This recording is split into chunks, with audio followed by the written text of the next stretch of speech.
Social media Jaganmohan Reddy గారు ఇచ్చినటువంటి పిలుపుకి రాష్ట్ర వ్యాప్తంగా వెన్నుపోటు నిరసన కార్యక్రమం చాలా బలంగా జరిగింది. ప్రజలు పాల్గొన్నారు. రాష్ట్ర వ్యాప్తంగా నిరసన విజయవంతం అయింది. ప్రజల్లో విస్తృతంగా చర్చ జరుగుతుంది. ఈ అంశాన్ని ఏదో రకంగా దారి మళ్లించాలి, ప్రజల దృష్టిని పక్కదారికి తీసుకెళ్లాలని ఒక జర్నలిస్ట్ చేసినటువంటి వ్యాఖ్యల్ని కావాలని 48 గంటలుగా ఇష్టానుసారం కొన్ని పత్రికలు, కొన్ని ఛానల్స్ అదే పనిగా మాట్లాడుతూ ఉన్నాయి. మీరు కృష్ణరాజు గారి దగ్గర వివరణ తీసుకోవాల్సిందే. ఆయన మాట్లాడినటువంటి పొరపాటుకి, తప్పుకి వైఎస్ఆర్సీపీ పార్టీకి ఆపాదించడం ఏంటి? దీనికి కూడా ప్రజలు గమనిస్తున్న విషయాన్ని కూడా మర్చిపోయి విచ్చలవిడిగా మాట్లాడుతూ ఉన్నారు. ఇప్పటికే సాక్షి ఛానల్ కూడా యాజమాన్యం మాకు ఆ చర్చలో పాల్గొన్నటువంటి కృష్ణరాజు చేసినటువంటి వ్యాఖ్యల్ని ఖండిస్తూ ఉన్నామని చెప్పారు.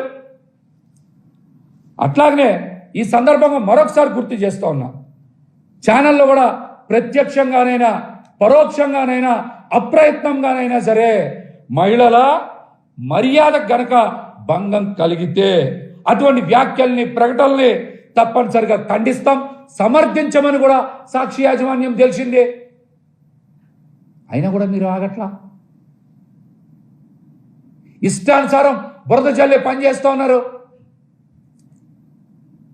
గతంలో చాలా సంఘటనలు జరిగాయి కదా, అప్పుడు కూడా మీరు చాలా ఛానల్స్ని, అది ఏబిఎనా, TV5, ఈటీవీయా, ఆంధ్రజ్యోత, లేకపోతే ఈనాడ, ఈ పేపర్స్ అని కూడా మీరు తగలబెట్టకపోయారా? లేకపోతే ఆ ఛానల్స్ కార్యాలయాల దగ్గరికి వెళ్ళి ధర్నాలు చేయకపోయారా? అప్పుడు మాట్లాడలేదు ఎవరు? కావాలని జగన్మోహన్ రెడ్డి గారి కుటుంబాన్ని టార్గెట్ చేసి వ్యక్తిగతంగా ఇబ్బంది పెట్టాలనేటువంటి కుట్రలో భాగంగానే ఇది చేస్తూ ఉన్నారు. ఇది ఆ రోజున చాలా మంది నాయకులు కూడా ఇష్టానుసారం మాట్లాడారు కదా, అప్పుడు ఎందుకు ప్రసారం చేయలే మీరు? అప్పుడు ఎందుకు ఇంత గోల చేయలే మీరు? అంటే మీకు నచ్చినప్పుడు ఒకసారి, లేకపోతే ఇంకొకసారి ఇంకోలా మాట్లాడతారా? అప్పుడు మహిళల ఆత్మగౌరవం దెబ్బతినలేదా? ఈ ఛానల్స్ యాజమాన్యాలు ఎవరికి దెబ్బతినలేదా? దీనికి కూడా వారు సమాధానం చెప్పాలి. కృష్ణరాజు గారు కూడా నిన్న బయటకు వచ్చారు. ఆయన కూడా పొరపాటు జరిగిందని మాట్లాడారు, వీడియో రిలీజ్ చేశారు. ఆయన మాట్లాడిన దానికి సాక్షి యాజమాన్యానికో వైఎస్ఆర్సీపీకో సంబంధం ఏంటి? అలా అయితే చాలా ఛానల్స్లో చాలామంది మాట్లాడుతున్నారు కదా, అప్పుడు కూడా మీరు ఆ యాజమాన్యాల మీదనో ఆ పార్టీల మీదనో కేసులు కడతారా? సమాధానం చెప్పండి. దీన్ని అర్థం పెట్టుకొని అత్యంత దారుణంగా వైఎస్ఆర్సీపీ పార్టీ మీద, జగన్మోహన్ రెడ్డి గారి కుటుంబం మీద విషం చిమ్మేటువంటి ప్రయత్నం చేస్తూ ఉన్నారు. ఇవంతా చేసేది తెలుగుదేశం పార్టీ సోషల్ మీడియా తోడేళ్లే. ఈ విష ప్రచారం చేసేదంతా తెలుగుదేశం పార్టీ సోషల్ మీడియా తోడేళ్లే. ఈ దారుణాలకి, ఈ అకృత్యాలకి పాల్పడతా ఉన్నారు. అధికారం చేతిలో ఉందని, ఎవరు ఏం చేయలేరని, రెడ్ బుక్ రాజ్యాంగం మనకి అండగా ఉందని, పోలీస్ వ్యవస్థ కూడా మనల్ని ఏం చేయలేదని మీ ఇష్టానుసారం సోషల్ మీడియాలో బురద జల్లి, విషం జల్లి, వ్యక్తిత్వ హసనం చేస్తే ఊరుకునేటువంటి పనే లేదని కూడా ఈ సందర్భంగా హెచ్చరిస్తా ఉన్నాం. ఈ వైసీపీ పార్టీ మీద బురద జల్లితే ఉపేక్షించే పని లేదని కూడా హెచ్చరిస్తూ, వైఎస్ఆర్సీపీ పార్టీ మీద, జగన్మోహన్ రెడ్డి గారి మీద ఇష్టానుసారం సోషల్ మీడియాని వేదికగా చేసుకొని ఈ ఆకృత్యాలకి, అఘాయిత్యాలకి పాల్పడుతున్నటువంటి టీడీపీ సోషల్ మీడియా మీద ఎందుకు కేసులు నమోదు చేయరని మేము సూటిగా ప్రశ్నిస్తూ ఉన్నాం. ఈ తోడేళ్లని సృష్టించింది కూడా తెలుగుదేశం పార్టీనే కదా. టీడీపీ పార్టీని సృష్టించింది నారా లోకేష్ గారే కదా. మీరు వాళ్ళని పెంచట్లేదా? వాళ్ళకి డబ్బులు ఇవ్వట్లేదా? వాళ్ళని పోషించట్లేదా? ఇష్టం వచ్చినట్టు ఫేక్ న్యూస్ ఫ్యాక్టరీల ద్వారా అబద్ధపు న్యూస్ని ప్రసారం చేయట్లేదా? తెలుగుదేశం సోషల్ మీడియా సైకోల బారిన ఎంతమంది పడుతూ ఉన్నారు? ఎంతమంది ఇబ్బంది పడుతూ ఉన్నారు? వాళ్ళ మీద కేసులు ఎందుకు నమోదు చేయట్లేదు అసలు మీరు చెప్పండి. ఈ అంశాల మీద కూడా పోలీస్ శాఖ దృష్టి సారించాలి, సమాజం కూడా దృష్టి సారించాలి, సమాజం కూడా దృష్టి సారించాలి. కావాలంటే ఒకసారి మీకు కూడా గుర్తు చేస్తాం. ఒకసారి ఆ వీడియోస్ కొన్ని ప్లే చేయండి. చూశారు కదా మీరు ఆ వీడియోలన్నీ కూడా. ఎక్కడైనా సరే సమాజంలో మహిళల్ని గౌరవించే విధంగా కానీ, వాళ్ళకి ఎక్కడైనా సరే వాళ్ళ ఆత్మ గౌరవాన్ని పెంపొందించే విధంగానే ఒక్కడైనా మాట్లాడారా? సభ్య సమాజం తల దించుకునేలా మాట్లాడారు వీళ్ళందరూ. దళిత వర్గానికి చెందినటువంటి మాజీ హోంశాఖ మంత్రి సుచరిత గారి గురించి ఎంత దారుణంగా మాట్లాడారు చూడండి. ఈ రోజున ఒక గౌరవప్రదమైనటువంటి పోస్ట్లో ఉన్న రయ్యన్ పాత్రుడు గారు గతంలో ఏ విధంగా మాట్లాడారు? ఇంకొకసారి ఒక మహిళా అధికారి కనుక చెప్పిన మాట మీద నిలబడకపోతే బట్టలు ఊడదేయాలని చెప్పి మాట్లాడారు. అయ్యన్ పాత్రుడు గారు మాట్లాడారు. అయ్యన్ని అనిత గారు జగన్మోహన్ రెడ్డి గారి కుటుంబం మీద ఎంత దారుణంగా మాట్లాడారు చూడండి. మహిళల్ని జోడు తీసుకొని కొడతానని బుచ్చే చౌదరి గారు మాట్లాడారు. కిరాకార్కి అయితే హిందువుల మనోభావాలు దెబ్బతినేలాగా, వెంకన్న స్వామి భక్తుల మనోభావాలు దెబ్బతినేలాగా ఆడు మాటలు ఎంత దారుణంగా ఉన్నాయి చూడండి.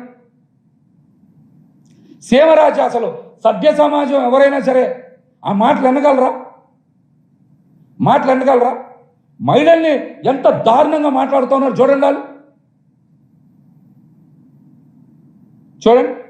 చేబ్రోల్ కిరణ్ అనే వ్యక్తి తెలుగుదేశం పార్టీకి చెందిన వ్యక్తి, నారా లోకేష్ గారు తయారు చేసినటువంటి వ్యక్తి ఎంత దారుణంగా జగన్మోహన్ రెడ్డి గారిని, వారి కుటుంబ సభ్యుల్ని ఎంత దారుణంగా మాట్లాడారు చూడండి ఒకసారి. చేబ్రోల్ కిరణ్ కూడా అరెస్ట్ అయిన సమయంలో చంద్రబాబు నాయుడు గారి ప్రోత్సాహం వల్లనే ఇలా మాట్లాడని చెప్పారు కదా. చంద్రబాబు నాయుడు గారి పేరే కదా చెప్పారు. మరి చంద్రబాబు నాయుడు గారి మీద కేసు పెట్టరా? చంద్రబాబు నాయుడు గారి మీద కేసు పెట్టరా? ఈ ఐటీడీపీ సైకోలు, ఈ తోడేళ్ల సృష్టికర్తలు ఎవరో తెలుగుదేశం పార్టీ కాదా? నారా లోకేష్ గారు కాదా? వారిపై ఇంతవరకు ఒక్క కేసైనా నమోదు చేశారా? ఏమనంటే చేబ్రోల్ కిరణ్ అరెస్ట్ చేశామని చెప్తా ఉన్నారు. అదొక ఉదాహరణ పెట్టుకొని మిగతా అన్ని మీ ఇష్టం వచ్చినట్టు మాట్లాడేస్తారా? మీ ఇష్టం వచ్చినట్టు మాట్లాడతారా? వ్యక్తిత్వ హసనం అనేది తెలుగుదేశం పార్టీ జీన్స్లోనే ఉంది, అది వారి క్రోమోజోమ్లోనే ఉంది. ఎన్టీ రామారావు గారిని వెన్నుపోటు పొడిచిన ఎపిసోడ్తో మొదలయ్యి ఇప్పటి వరకు కూడా క్యారెక్టర్ అసాసినేషనే వాళ్ళ ప్రధాన ఎజెండాగా తీసుకుంటారు. వాళ్ళ ప్రధాన ఎజెండాగా తీసుకుంటారు.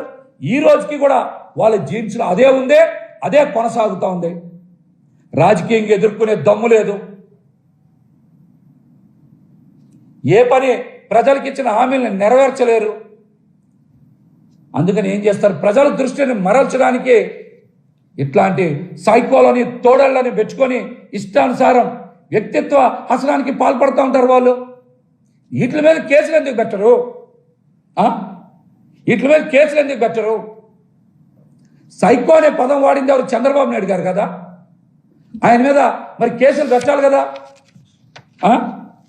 చెప్పండి, ఆయన మీద కేసులు పెట్టాలి కదా. ఎవరు ఎందుకు మాట్లాడరు? మీ పార్టీ నాయకులు, మీ సోషల్ మీడియాలో ఉండేటువంటి వ్యక్తులు, మీ యూట్యూబ్ ఛానల్స్ నడిపేటువంటి వ్యక్తులు ఇంత దారుణంగా మాట్లాడుతుంటే మరి ఎందుకు మీరు కేసులు నమోదు చేయరు?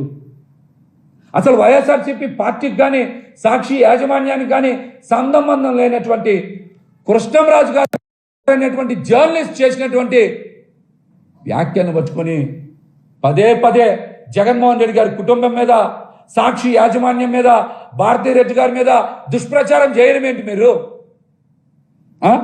దుష్ప్రచారం చేయడం ఏంటి? గతంలో కూడా వైఎస్ఆర్సీపీ నాయకులను పట్టుకొని పవన్ కళ్యాణ్ గారు నా కొడకల్లారని మాట్లాడారు కదా, మరి ఆయన మీద కూడా కేసులు పెట్టాలి కదా మీరు. తెలుగుదేశం జనసేన సోషల్ మీడియాలో కానీ యూట్యూబ్లో కానీ ఇష్టానుసారం బూతులు మాట్లాడుతూ ఉన్నారు, వ్యక్తిత్వ హసనానికి పాల్పడుతూ ఉన్నారు. వాళ్ళ మీద కేసులు ఎందుకు నమోదు చేయరు?